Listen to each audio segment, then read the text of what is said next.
Bismillahirrahmanirrahim. Assalamualaikum warahmatullahi wabarakatuh. Salam sejahtera bagi kita semuanya. Om Swastiastu, Namo Buddhaya, salam kebajikan. Bapak, Ibu, dan saudara-saudara sebangsa dan setanah air, penerapan PPKM darurat yang dimulai tanggal 3 Juli 2021 yang lalu adalah kebijakan yang tidak bisa kita hindari, yang harus diambil pemerintah meskipun itu sangat berat. Ini dilakukan untuk menurunkan penularan COVID-19 dan mengurangi kebutuhan masyarakat untuk pengobatan di rumah sakit, sehingga tidak membuat lumpuhnya rumah sakit lantaran overkapasitas pasien COVID-19, serta agar layanan kesehatan untuk pasien dengan penyakit kritis lainnya tidak terganggu dan terancam nyawanya. Namun, alhamdulillah, kita patut bersyukur setelah dilaksanakan PPKM darurat, terlihat dari data penambahan kasus dan kepenuhan bed rumah sakit mengalami penurunan. Kita selalu memantau, memahami dinamika di lapangan, dan juga mendengar suara-suara masyarakat yang terdampak dari PPKM. Karena itu, jika tren kasus terus mengalami penurunan, maka tanggal 26 Juli 2021 pemerintah akan melakukan pembukaan secara bertahap.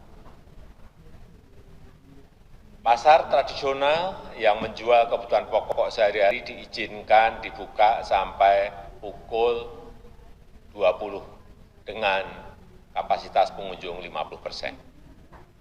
Pasar tradisional selain yang menjual kebutuhan pokok sehari-hari diizinkan dibuka sampai dengan pukul 15 dengan kapasitas maksimal 50%.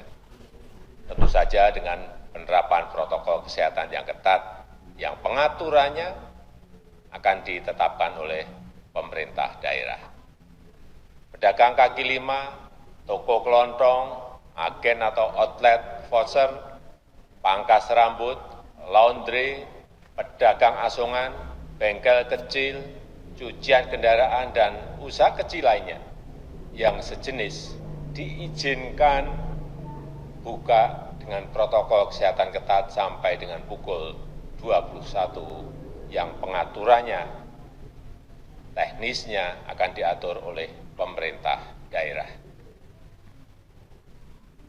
Warung makan, pedagang kaki lima, lapak jajanan, dan sejenisnya yang memiliki tempat usaha di ruang terbuka diizinkan buka dengan protokol kesehatan dengan ketat sampai pukul 21 dan maksimum waktu makan untuk setiap pengunjung 30 menit.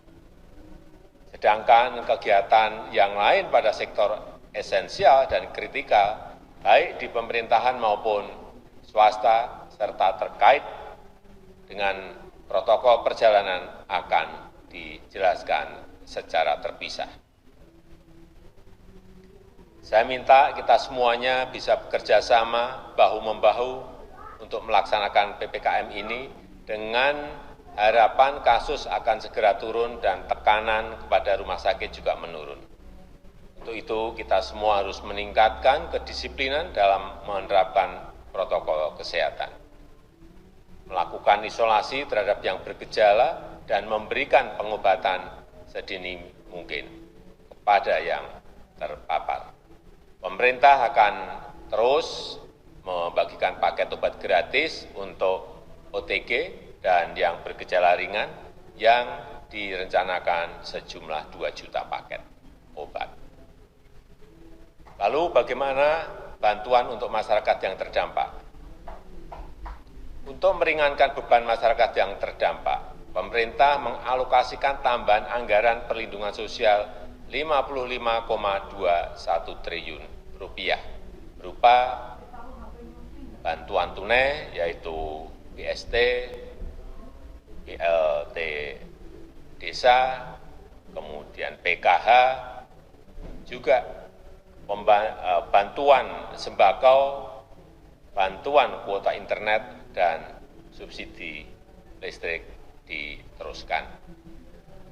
Pemerintah juga memberikan insentif untuk usaha mikro informal sebesar 1,2 juta untuk sekitar 1 juta usaha mikro, dan saya sudah memerintahkan kepada para menteri terkait untuk segera menyalurkan bansos tersebut kepada warga masyarakat yang berhak.